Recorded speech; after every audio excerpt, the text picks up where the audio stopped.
Greetings.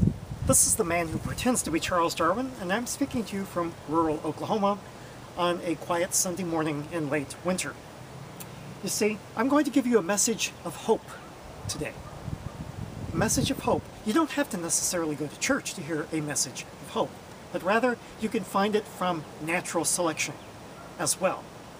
I might mention that I started another channel in which I had Darwinian commentaries on parts of the Bible, but that channel hasn't done too well. I'm going to be starting to put some of those on this channel as well.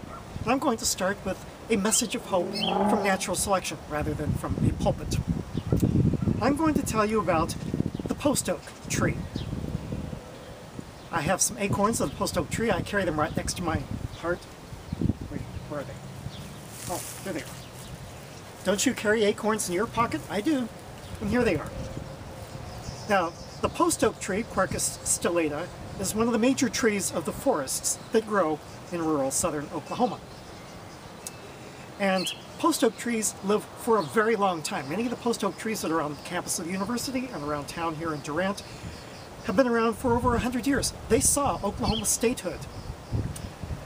And during that time, they have produced, each one of them, hundreds of thousands of acorns. Now, each of these acorns is a relatively good chance of survival. Has a lot of food stored away and a lot of toxins to keep away the seed predators, etc. And yet most of the acorns die. In order to find these acorns, I had to look through a whole bunch of them that had the holes caused by weevil larvae and also that had been rotted by fungus. So over the course of lifetime, a post oak tree may produce hundreds of thousands of acorns, almost all of which die. Perhaps all of them die. And that is the message. Natural selection favors those organisms that successfully reproduce. As a matter of fact, those that become ancestors, not just those that become parents. And this is the message for us as well. If you're going to succeed, you have to take a chance. That's what the post oak tree has done. Any post oak tree that was intelligent like a human and said, my chances are almost zero for having successful reproduction. Why should I bother producing acorns? Well, that post oak tree, of course, does not become an ancestor. That post oak tree becomes the dead end of an evolutionary lineage.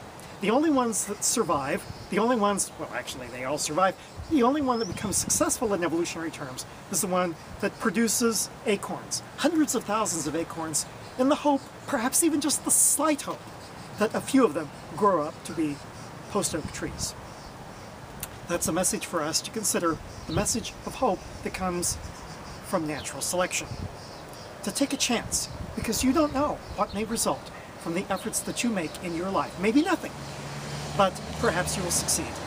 There's no chance of succeeding otherwise. This is the message that comes from the post oak tree. This is the man who pretends to be Charles Darwin. Tally ho, and amen.